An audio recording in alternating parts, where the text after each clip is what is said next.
नमस्कार, आपण पाहत आहे भांडा फोड न्यूज. एका दमात भ्रष्टाचारी कोमात. सोशल मीडिया, कर्जबाजारी, गुन्हेगारी, सट्टेबाजी, चोरी, मटका, जुगार, दारू, सावकारशाही, न्यायाच्या प्रतीक्षेत प्रशासन. भांडाफोड न्यूज. एका दमात भ्रष्टाचारी कोमात. इचलकरंजीत मटका अड्ड्यावर धाड, दोघे ताब्यात. 2,735 रुपयांचा मुद्देमाल जप्त. इचलकरंजीतील ठाकरे चौक परिसरात सुरू असलेल्या मटका व्यवसायावर शिवाजीनगर पोलिसांनी धाड टाकत दोघांना ताब्यात घेतलं आहे. या कारवाईत रोख रक्कम आणि जुगार साहित्य असा 2,735 रुपयांचा मुद्देमाल जप्त करण्यात आला.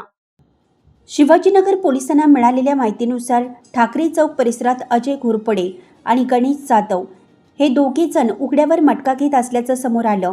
पोलिसांनी तात्काळ कारवाई करत दोघांना रंगेहात पकडलं. त्यांच्याकडून 2,280 रुपये रोख रक्कम तसेच मटका खेळाचं साहित्य जप्त करण्यात आले आहे.